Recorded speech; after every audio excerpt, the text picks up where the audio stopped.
चलिए, इसमें क्वेश्चन लिखा हुआ है write a C program to print your name when entered number is 5। मतलब एक ऐसा सी प्रोग्राम लिखा जाए जब यूजर कीबोर्ड से नंबर दर्ज करे, कोई भी संख्या दर्ज करे, अगर वो संख्या 5 होती है तो जो है आपका नाम प्रिंट हो जाए। मतलब अब समझो हम इस प्रोग्राम में क्या क्या फंक्शन यूज करने वाले हैं। भाई नाम प्रिंट हो मतलब प्रिंटफ फंक्शन, नंबर इनपुट हो इसका मतलब स्कैनफ फंक्शन। और यह काम करने के लिए हमें अपने प्रोग्राम में stdio.h हेडर फाइल लेना पड़ेगा। तो यहां पर हम लिखेंगे has include stdio.h has include conio.h। देखो stdio.h आपको अपने प्रोग्राम में printf और scanf जैसे फंक्शन लेने की अनुमति देता है। conio.h आपको अपने प्रोग्राम में clr, cr और getch जैसे फंक्शनों को इस्तेमाल करने की अनुमति देता है। यहां पर लिखेंगे wide main bracket open close, नई लाइन से करली ब्रैकेट ओपन। और यहां पर हम अभी एक वेरिएबल ले लेते हैं, क्योंकि हम जो नंबर दर्ज करने वाले हैं वह इंटीजर टाइप का रहेगा, इसलिए वेरिएबल लेता हूं इंट। वेरिएबल का नाम रख दिया a, सेमीकोलन टर्मिनेट करने के लिए है। और आपको बताया था कि स्क्रीन पर अपने प्रोग्राम में कुछ भी प्रिंट करने से पहले, पहली बार अगर प्रिंट करने जा रहे हैं तो उससे पहले आप अपने प्रोग्राम में CLR SCR लिखें, जिससे आपकी प्रीवियस स्क्रीन की इंफॉर्मेशन डिलीट हो जाएगी।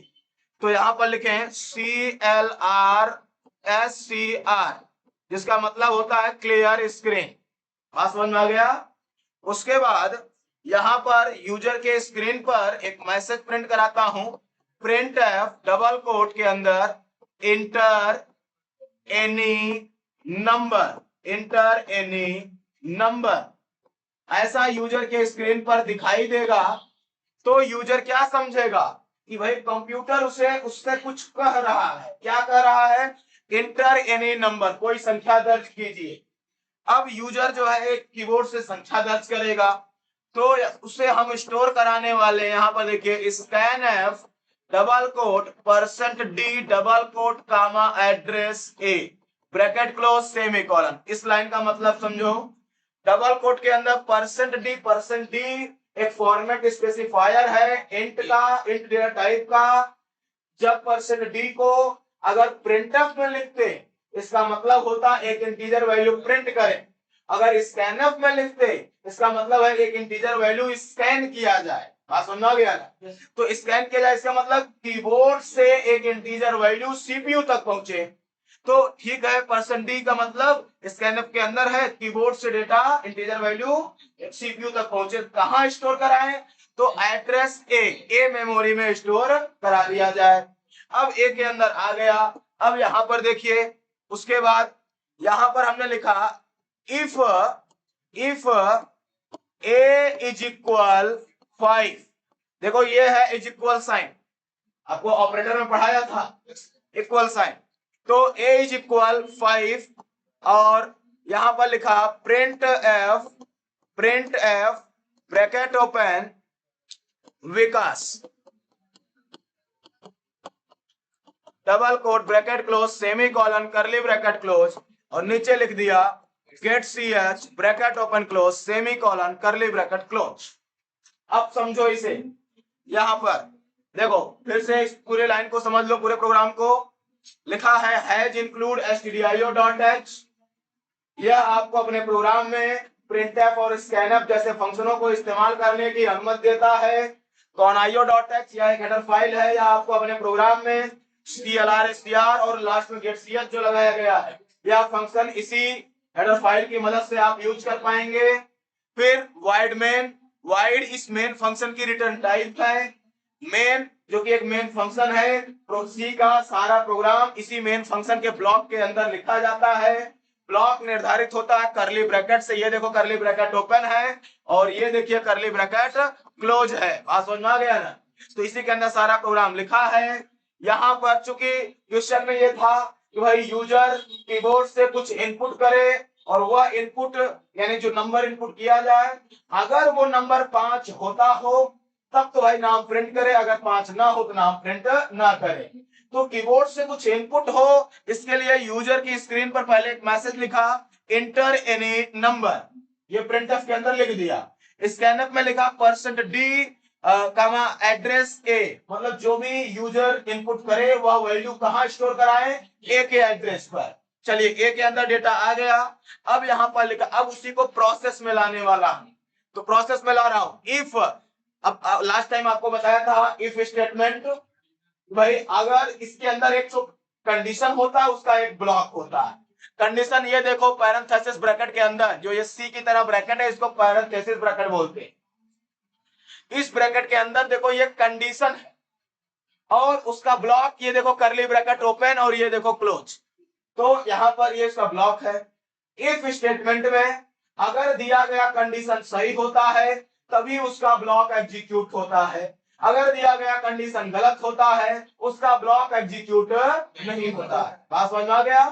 तो अब अगर यूजर ने जैसे यहां पर, अगर यहां पर ऐसा लिख कर आया एंटर एनी नंबर, यूजर ने प्रेस कर दिया 7, यूजर ने कीबोर्ड से क्या प्रेस किया 7, तो ए के अंदर क्या स्टोर होगा 7। और तब यहां पर कंडीशन में लिखा इफ ए इज इक्वल 5, क्या ए की वैल्यू इज इक्वल करता क्या है ये जानो, कंपेयरिंग कराता है, बुलियन में आंसर रिटर्न करता है ट्रू या फॉल्स में। ये ए के अंदर जो भी वैल्यू रहेगा उसे राइट साइड में ले जाकर जो वैल्यू रहेगा उससे मैच कराएगा। अगर वैल्यू मिल गया यानी लेफ्ट साइड वाली वैल्यू अगर इससे मैच कर गया तो ट्रू रिटर्न करेगा, नहीं मैच किया तो फॉल्स। तो बताओ ए के अंदर कितना है 7, ए के अंदर यूजर ने क्या दर्ज किया था 7, तो ए की वैल्यू 7। अब क्या ये इसके बराबर है, नहीं है, तो आंसर, तो ये इसके कंडीशन का रिजल्ट क्या होगा फॉल्स। रिजल्ट क्या होगा फॉल्स।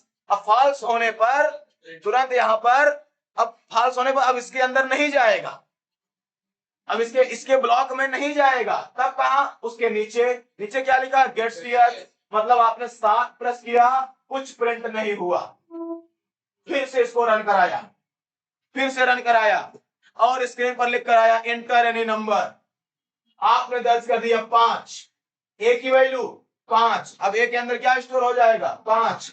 अब यहां पर देखिए, अब इफ ए इज इक्वल 5, अब मैच कर गया ट्रू, कंडीशन ट्रू, तब अब इसके ब्लॉक में प्रवेश करेगा कंट्रोल, क्या लिखा प्रिंटफ, मतलब मॉनिटर की स्क्रीन पर कुछ प्रिंट किया जाए, क्या जो डबल कोट के अंदर लिखा है विकास। तो यह अभी मैसेज प्रिंट हुआ, फिर नीचे गेट सीएच, आउटपुट स्क्रीन रुकी रहेगी। आपने देखा इसके पहले हमने जब 7 प्रेस किया था, 7 जब प्रेस किया तब कोई रिजल्ट नहीं आया, लेकिन जब 5 प्रेस किया तब देखो ये नाम प्रिंट हुआ। बात समझ में आ गया। तो इस तरह से यह काम करेगा।